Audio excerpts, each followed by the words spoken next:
So the next topic is irrigation. Water is important for the proper growth and development of plants. That you also know. When you keep a small plant in your house, also always we have to pour the water. Then only it will grow. Okay. So irrigation is the process where we are watering the crops. So plants water from their surroundings with the help of the root system. So the supply of water to crops at regular intervals is called as irrigation. So what is the mm,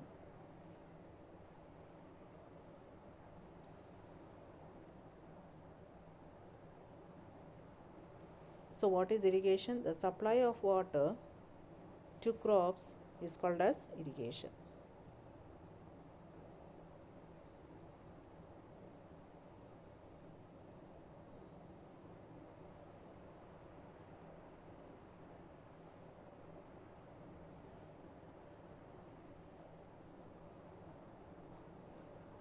The supply of water to crops at regular intervals is called as irrigation. The time and the frequency of irrigation varies from crop to crop. So what is the type of plant or what is the type of crop you have cultivated, according to that the quantity of water to supply to that crop also will vary. Fertilizers can also be applied through the irrigation. The fertilizers can be applied how? That means we can mix the fertilizers along with the water, and we can when we are irrigating them, when we are water is flowed through the channels to the crops, through the water it will get and these fertilizers also can be mixed along with water, and we can supply to the crops. The various sources of irrigation are wells, tube wells, ponds, lakes, rivers, dams, and canals. Effectively, irrigation is the controlled and uniform supply of water to crops in the required amount at the right time with the minimum expenditure. With the minimum expenditure, we can irrigate the crops. Irrigation can be carried out by the two different methods, traditional methods and the modern method. So what are the two types of irrigation methods? Traditional method is also there, and the modern methods are also there, the different types of irrigation. So traditional methods and the modern methods. Now what are the traditional methods? In these methods, irrigation is done manually. In the traditional methods, it will be done, everything was done by the manually. That means how? Farmers pull out the water from the wells or canals by himself or using the cattle and carries it to the farming fields.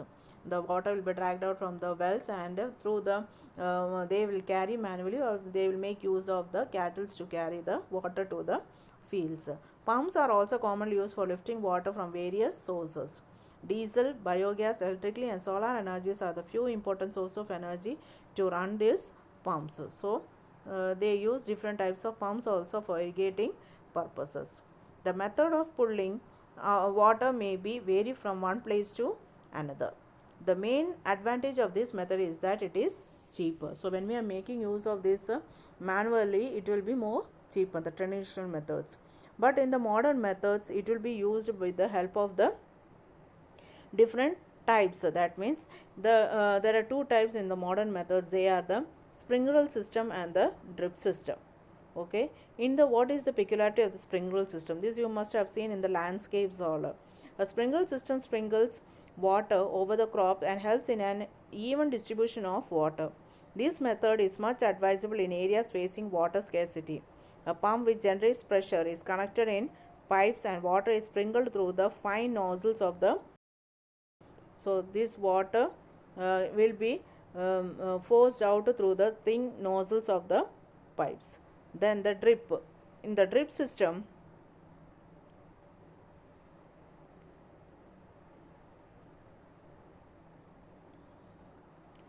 in drip system water is released drop by drop. That means water will be released drop by drop near to the roots of the crops, or near to the roots of the plants, is called as drip irrigation.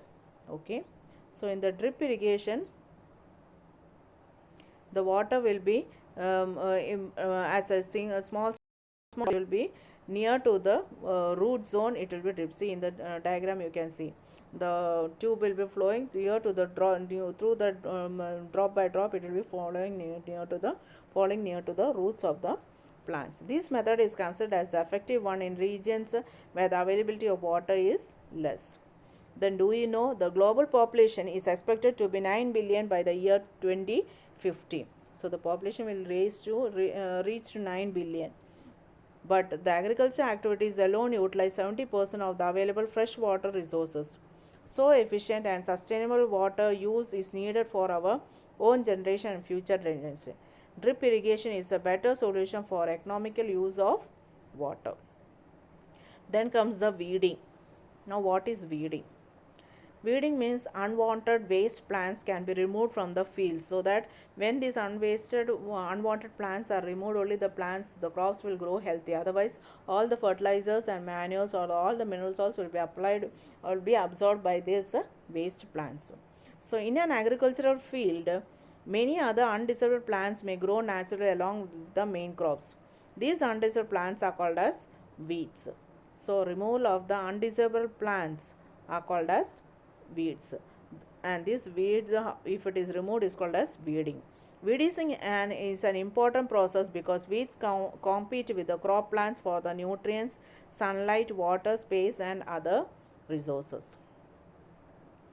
It results in the undernourishment of crops and leads to low yield. It is mandated to remove the seeds from the field to achieve the expected yield.